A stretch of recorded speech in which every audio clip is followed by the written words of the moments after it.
It's time to take a look at what's happening around Wyoming for Monday, August 19th. I'm Wendy Corr, bringing you headlines from the Cowboy State Daily newsroom, brought to you by Outrider PAC. According to a new survey, 79% of Wyoming voters support freedom and education. Learn more about educational savings accounts in Wyoming at outriderpac.com.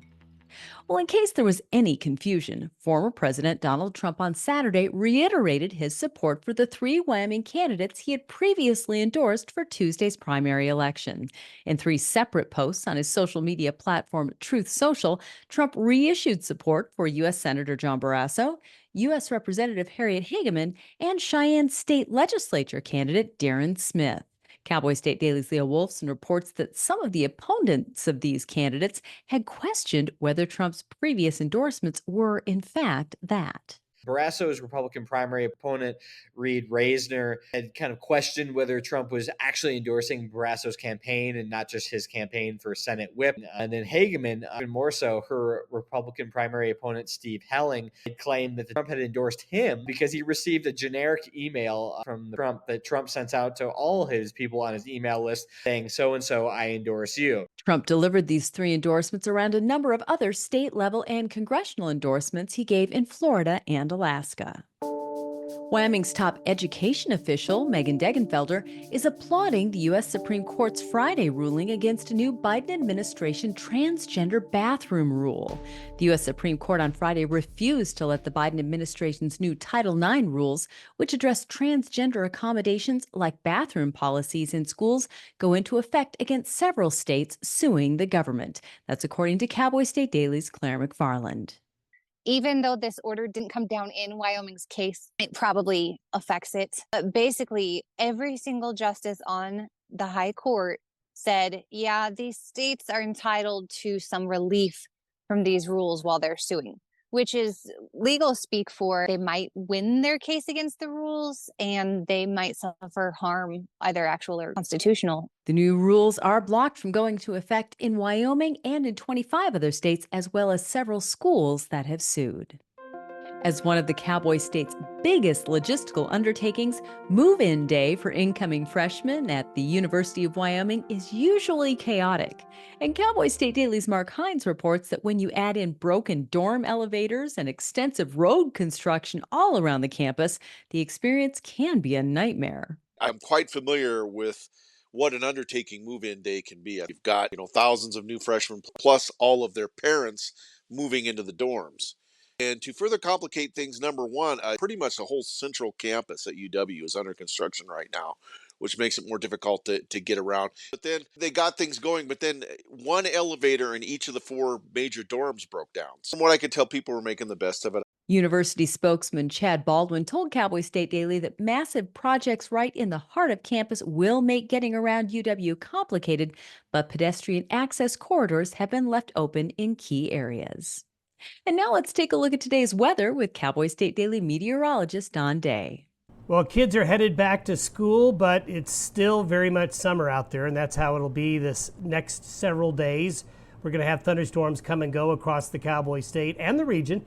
Thunderstorms are going to be most numerous today in the west and the south, and some could even be found in the early morning hours as monsoonal moisture will kind of come and go. Pretty warm through midweek, but by late in the week and next weekend, well, we may have a bit of a cooling trend. You can get Don's full forecast on the Cowboy State Daily website. I'll be back in just 15 seconds with more news. Your attention is precious. That's why Blue Cross Blue Shield of Wyoming works hard to make navigating your health care easier. Because having the right health insurance means not having to think about it, letting you focus on you. That's the benefit of Blue.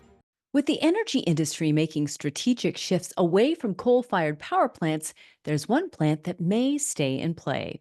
The 3-unit coal-fired Laramy River Station near Wheatland is of vital importance to 8 Wyoming power cooperatives in rural communities that are members of Tri-State Generation and Transmission Association, a Colorado-based not-for-profit power supplier to 41 member electric distribution cooperatives and power districts.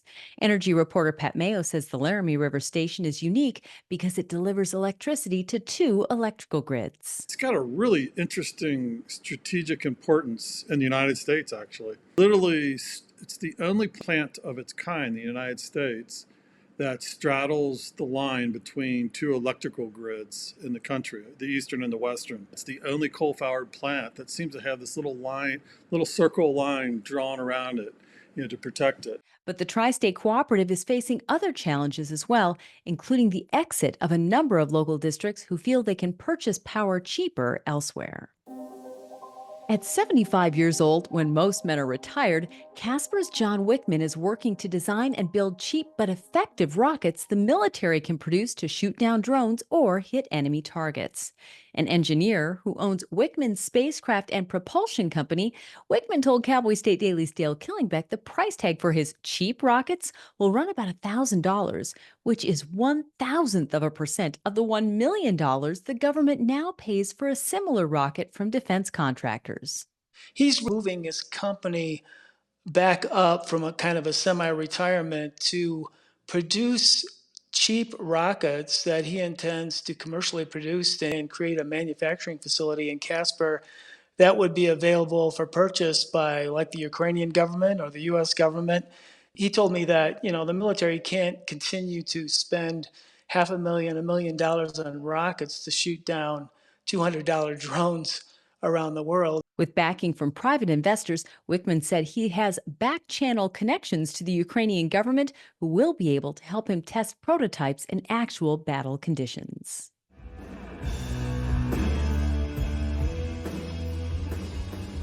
And how does one even describe the heavy metal band Sabbath?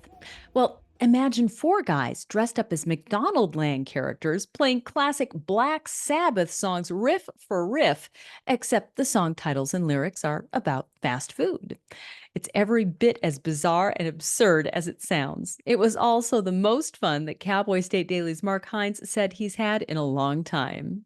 The lead singer goes by Ronald Osborne, and he wears this weird Ronald McDonald costume on stage. And then the guitarist is dressed like Mayor McCheese. And then they change the song titles and the lyrics to be about fast food. So they're singing about hamburgers and fries over these fantastic heavy metal riffs. It's about the weirdest thing I've ever been to, but probably one of the most fun things I've ever been to. Mark said he'd give Sabbath a rating of 4 out of 5 stars, or maybe 4 out of 5 undercooked burger patties, but he left the concert with a huge smile on his face and a hankering for some French fries. And that's today's news. Get your free digital subscription to Wyoming's only statewide newspaper by hitting the daily newsletter button on cowboystatedaily.com. And you can watch this newscast every day by clicking subscribe on our YouTube channel. I'm Wendy Corr for Cowboy State Daily.